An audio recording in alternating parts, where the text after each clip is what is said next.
Je suis la voix qui te dit abonne-toi, like les vidéos, envoie les pesos. Salut, Manière Cigare 68 pour un unboxing de 110% RC brushless, 100%, 110% Ocase RC brushless, une page Facebook. Là-bas, j'ai trouvé un Hyper MT Sport Plus. Ce Hyper MT Sport Plus m'a été envoyé par le président du club CMB. C'est le club de modélisme de Bélézan. Donc il y a Bélé, comme le Belize, sauf qu'il y a un Y, sans le S, je précise, sinon on va me dire que j'ai rajouté des conneries. Philippe, un mec super sympa, j'avais contacté donc par mail, il m'a rappelé, on a parlé quelques heures, il m'a envoyé des photos supplémentaires, m'a expliqué l'état détaillé de la machine, pourquoi, comment, etc. etc. Donc, merci à toi Philippe. La machine est effectivement en super état. Et pourquoi j'ai pris un MT Sport Plus? Puisque mon MT Sport a déjà subi tout ce qui est possible et inimaginable. J'ai fait quelques modifications dessus. Et le MT Sport Plus a certaines choses qui sont différentes par rapport au MT Sport normal. Et je vais pouvoir vous les montrer, mais d'abord on va jeter un coup d'œil à la machine. Bien sûr, le carton est arrivé hier après-midi, j'ai vite déballé hier après-midi. On m'a dit la machine est propre mais sans plus, et la machine est propre sans plus. Elle est en bon état, elle peut rouler, elle n'a roulé qu'en 4S, pas de slipper dessus, parce qu'en 4S après quand on roule que sur la terre, il n'y a pas de souci. En plus c'est quelqu'un qui roule sur du circuit, donc il sait très bien ce qu'il fait avec sa gâchette. Il n'est pas comme nous, des fois devant une bosse, ça fait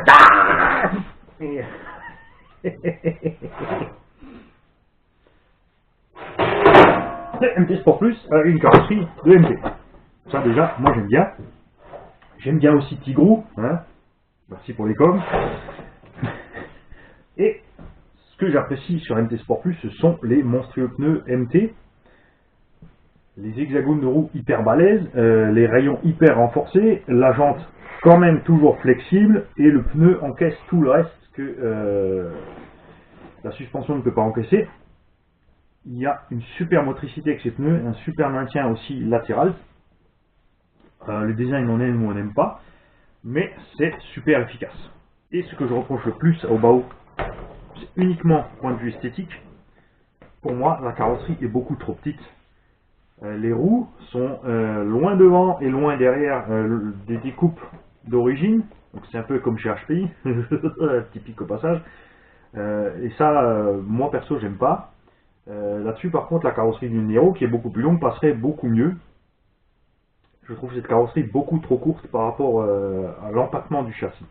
Surtout avec les grosses roues, ça fait vraiment étrange, on dirait un gros crabe avec, qui roule avec les pattes par là-bas, comme ça. Et c'est pas top. Perso. Ouais, il y en a qui aiment, c'est comme ça. Puisque je reprochais à MT Sport d'avoir des jantes en taille basse qui sont vraies, qui sont chouettes, les pneus sont super efficaces, mais les jantes sont trop flexibles et pas assez solides pour ce type de construction. Par contre, effectivement, sur un véhicule avec 3 différentiels, ces jantes font merveille. La qualité de la carrosserie, c'est du Bao, c'est de la bonne qualité. Ça tient largement, surtout avec l'arceau au milieu qui amortit bien. Avec la roulette à l'arrière, on ne reste pas non plus accroché sur la benne, on passe bien sur les retournements, on passe par-dessus, il n'y a pas de souci. La chose étrange pour moi, c'est l'équilibre de la machine avec les batteries à l'arrière, le variateur et le moteur derrière. Donc en 4S, c'est vrai que le véhicule est hyper léger de l'avant, hyper leste, il décolle super bien. En 6S, ça devient un problème puisqu'on est tout le temps sur les roues arrière et on a du mal à prendre ces virages. C'est pour ça que sur le mien, le filet est là, j'ai passé les lipos au centre,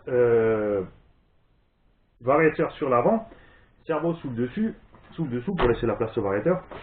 Ce qui fait que là, le véhicule est parfaitement équilibré à 50-50 avant-arrière, alors que celui-ci, quand vous mettez tout dedans, il va baigner de l'arrière. Je le répète, en fait, ce n'est pas un problème. Et on va attaquer les différences. Qu'est-ce qu'il y a de différent? Le châssis a une anodisation légèrement différente, mais ça c'est juste histoire de bain d'anodisation, c'est tout. C'est purement hasard, puisque celui-ci n'a pas le renfort. Vous avez vu ce que je lui ai mis dans la tête sur le terrain de Bicross, vous n'avez vu que 10% de ce que j'ai fait avec cet engin, j'ai fait bien pire. Cet engin a subi des chocs plus violents que le Nero et est toujours resté entier. Sur celui-ci, j'ai plié les biellettes de direction et les tirants arrière. je reprochais au Bao trop fin et légèrement les cardans, mais tout de même très solides ces cardans. Les noix de cardan, les axes de cardan, tout ça n'ont pas subi d'usure plus folle que ça. C'est un tout petit jeu maintenant, au bout de... il a dû passer facilement 70-80 packs le bestiau. On a évidemment déjà changé les roulements, regressé les diffs et la boîte, etc. Mais ça s'arrête là. J'y ai rajouté les ressorts aussi du MT Sport Plus, puisque les ressorts d'origine, tarés à fond, ne suffisaient pas pour freiner la machine sur les sauts. Et j'apprécie énormément ce que Obao a fait ici, c'est-à-dire que celui-ci était peut-être 1 an ou 2 maximum dehors avant qu'il fasse la modification. Les gens ont râlé que c'était trop mou, ils ont donc mis des ressorts plus durs. Cerise sur le gâteau, chez Obao, on a toujours une espèce de petite bague à l'intérieur pour empêcher la coupelle de sortir, comme c'est le cas sur HPI. Non, je rigole, il y a encore d'autres marques qui ont ce souci, c'est-à-dire que si le ressort se remonte, la coupelle peut foutre le camp. Ici, ils ont toujours une petite bague dedans qui empêche la coupelle de sortir. Et là, cerise sur le gâteau, ils ont carrément fait un crochet pour maintenir le ressort. Le ressort est fixé à la coupelle, ce qui fait qu'il n'y a vraiment rien qui peut bouger. C'est absolument super génial.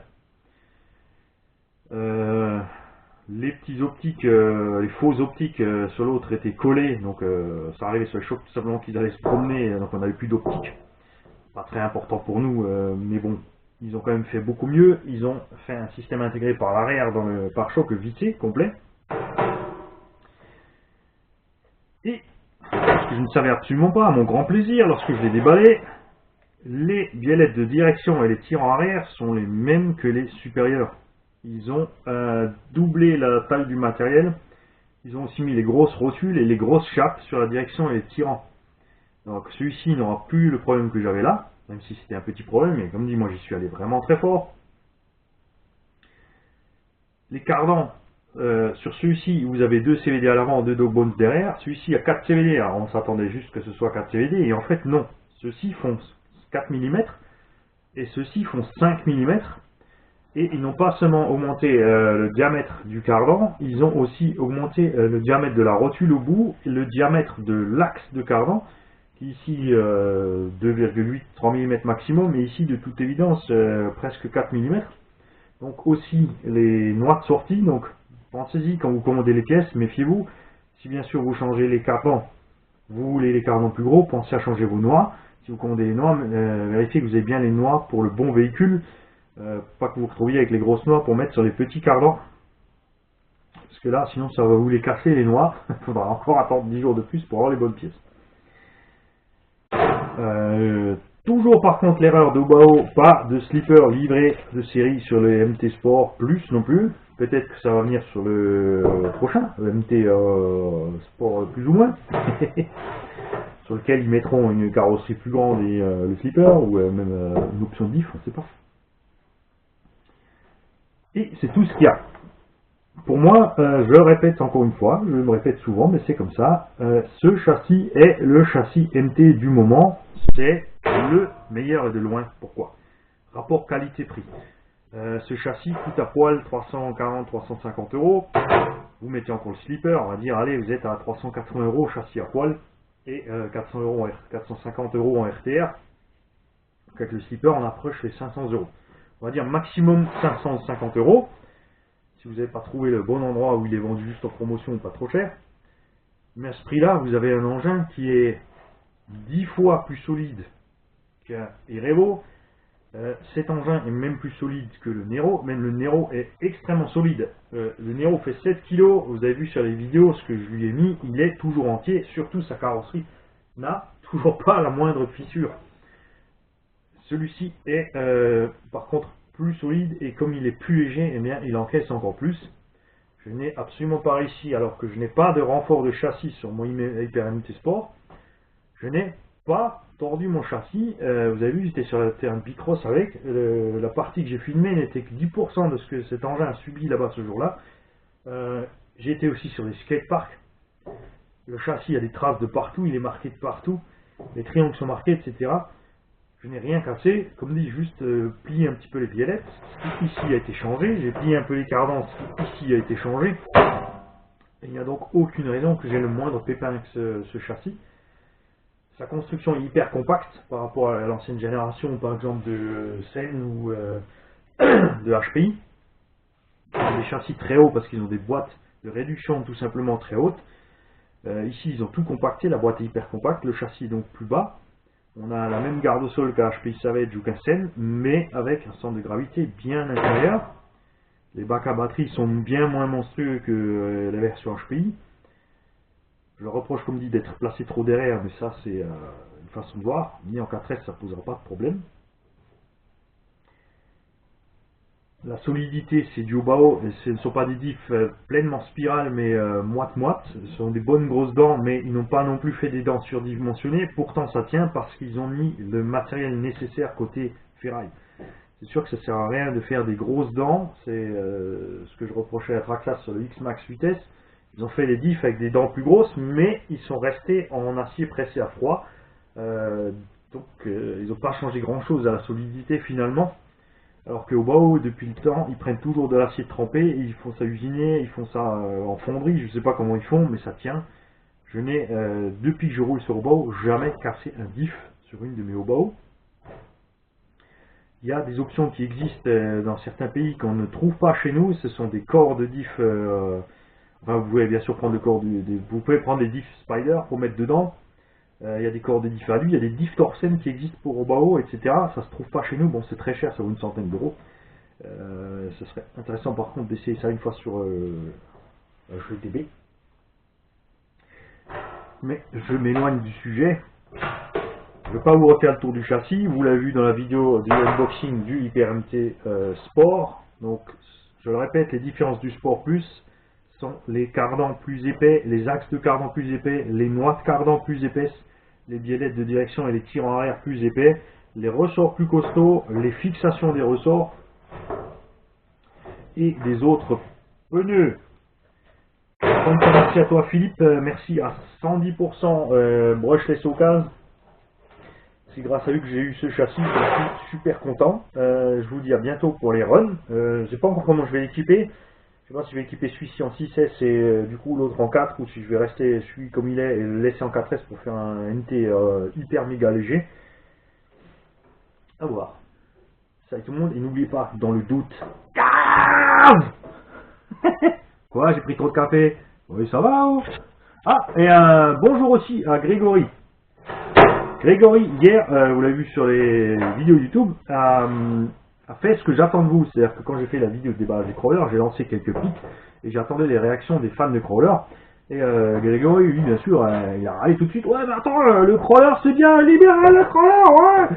Enfin, il a mis la dose et du coup, il est venu me voir hier. On a passé une super après-midi à papoter crawler, machin, bidule, à programmer ses engins. La fripouille était là aussi pour régler sa voiture de piste. Vous verrez une petite vidéo d'ailleurs de piste avant les réglages très bientôt, là, je pense dans les 3 prochains jours. Et j'espère qu'on pourra ce week-end faire une vidéo avec les modifications qu'on a fait, c'est-à-dire raffermir un peu les suspensions, les diffs, etc. Changer l'emplacement des éléments pour améliorer l'équipe du véhicule. Et on verra donc sur la vidéo s'il y a vraiment une réelle différence de comportement ou pas. Bien sûr, vous allez me dire, ouais, t'aurais pu filmer ça l'après-midi, montage dans le garage. Non, à un moment, on a envie d'être tranquille. Comme ça, on peut se mettre les doigts dans le nez sans être devant la caméra, on peut dire des gros mots sans être dans la caméra, et toutes les autres conneries qu'on peut se raconter, mec. Salut tout le monde.